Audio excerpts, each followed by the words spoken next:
आप ये देखिए, मुस्लिम 13%, ईसाई 2% और 15% का एक इतना बड़ा चंक ये हो गया।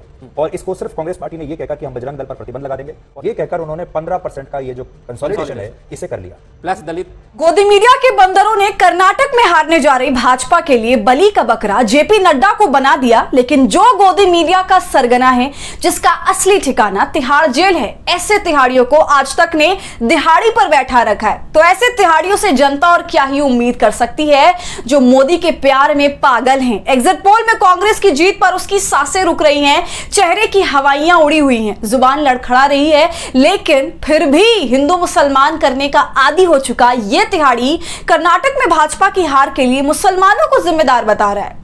कह रहा है कि मुसलमानों ने एकजुट होकर कांग्रेस को वोट दिया, लेकिन भाजपाई भक्ति में मस्त तिहाड़ी ने वो आंकड़ा छुपा लिया जिसमें दलित और ओबीसी ने कैसे भाजपा को कर्नाटक से खदेड़ने में बड़ी भूमिका निभाई। लेकिन तिहाड़ी को तो बस हर मुद्दे को मुसलमान का चश्मा लगाकर देखना है, ताकि देश में नफरत फैलाई जा सके और लोगों को हिंदू मुसलमान के नाम पर भड़काया जा सके, ताकि लोग मुद्दे की बात ना करके सीधे भाजपा को वोट दें। नमस्कार, आदाब, आप देख रहे हैं खबर अड्डा और मैं हूं आपके साथ सुम्बुलीरम।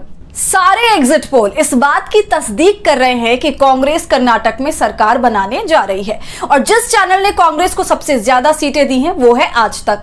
लेकिन उसी चैनल में एक व्यक्ति पत्रकार बना बैठा है जो तिहाड़ जेल की हवा खा चुका है। उसी तिहाड़ी को कर्नाटक में भाजपा का होने जा रही हार का बड़ा सदमा लगा है। वो ब्लैक एंड व्हाइट के नाम पर कर्नाटक के एग्जिट पोल का विश्लेषण करने बैठा तो मोदी भक्ति की अपनी सारी हदें पार कर दी। तिहाड़ी ने पीएम मोदी को भगवान बता दिया, कहा कि जहां जहां पीएम मोदी जाते हैं उनके दर्शन के लिए भीड़ जमा हो जाती है। ऐसे में सुधीर को कौन समझाए कि दर्शन तो भगवान के होते हैं। लेकिन सुधीर ने दर्शन जैसे शब्दों का इस्तेमाल गलती से नहीं बल्कि जानबूझकर किया है, क्योंकि सुधीर जैसों के लिए पीएम मोदी भगवान से कम नहीं है।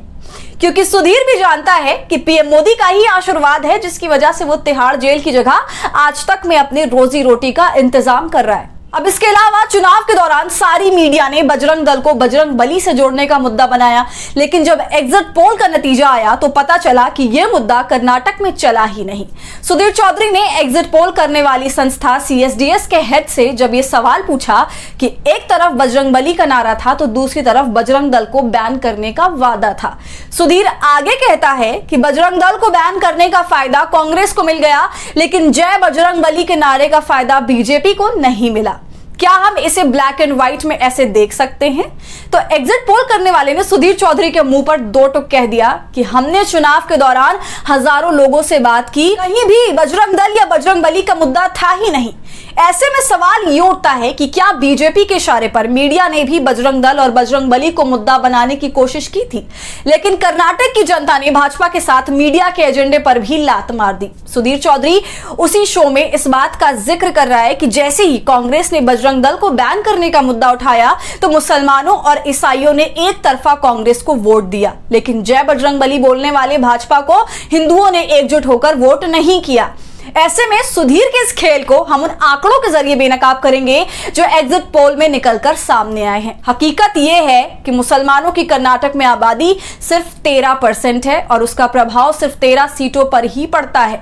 मतलब यह कि मुसलमान अगर एकजुट हो, 100% भी किसी को वोट कर दे तो सिर्फ 13 सीट ही जीत पाएगा। चैनल की बात करें तो आज तक ने कांग्रेस को 122 से 140 सीट दिया है। अगर इसमें मुसलमानों का 13 सीट निकाल भी लिया जाए तो बाकी की 127 सीटों पर जो कांग्रेस को जिता रहा है वो हिंदू ही है। जबकि कर्नाटक में मुसलमानों का वोट कांग्रेस के अलावा जेडीएस और दूसरी पार्टियों को भी गया है। तो कर्नाटक में मुसलमानों का एंगल देकर देश के लोगों को गुमराह करने की कोशिश कर रहे तिहाड़ी की यही पोल खुल जाती है। अब आइए जरा देख लेते हैं कि कांग्रेस को किस किस का वोट मिला है। तो कांग्रेस को ओबीसी का 40% वोट मिला है, 35% दलितों का वोट मिला है, 51% लिंगायत और 43% वोकलिंगा का वोट मिला है। ऐसे में सुधीर तिहाड़ी से हमारा यह सवाल है कि क्या इतनी बड़ी संख्या में दलित, ओबीसी और लिंगायत ने बजरंग दल को बैन करने के लिए कांग्रेस को वोट दिया है, जो कि खुद तुम्हारे ही सर्वे में बाहर निकल कर आया है? और अगर इतनी बड़ी संख्या में लोगों ने बजरंग दल को बैन करने के लिए वोट दिया तो तुम लोग बजरंग दल के दलाल क्यों बने बैठे हो? इसके अलावा सुधीर चौधरी ने कहा कि कांग्रेस ने फ्री की रेवड़ी बांटी, इसलिए उसे कर्नाटक की जनता का साथ मिला, जबकि भाजपा फ्री की रेवड़ी नहीं बांटती है बल्कि वो वेलफेयर स्कीम चलाती है। ऐसे में भाजपा के दलाल बने बैठे सुधीर तिहाड़ी से हम पूछना चाहते हैं कि जब भाजपा कहीं स्कूटी देने ऐलान करती है तो कहीं फ्री गैस सिलेंडर देने का ऐलान करती है, उसकी बात करती है, तो क्या वो फ्री की रेवड़ियां नहीं होती? आपको याद होगा कि कैसे सुधीर ने दिल्ली के चुनाव में आम आदमी पार्टी की जीत और बीजेपी की हार पर दिल्ली की जनता को मुफ्तखोर कहा था, और अब कर्नाटक की हार से पहले तिहाड़ी वही फॉर्मूला अपनाने की कोशिश कर रहा है। तो जिस तरह से आंकड़ों के जरिए हमने सुधीर चौधरी के हिंदू मुसलमान के खेल को बेनकाब किया है, उस पर क्या है आपकी राय? हमें कमेंट कर जरूर बताएं। और हमारी फ्री जर्नलिज्म को आपके सपोर्ट की जरूरत है, वो तभी होगा जब आप जितना ज्यादा थैंक्स के बटन का इस्तेमाल करेंगे और इससे हमारी हौसला अफजाई करेंगे। साथ ही अगर अब तक आपने खबर अड्डा को यूट्यूब पर सब्सक्राइब नहीं किया है तो इसे अभी कर लीजिए।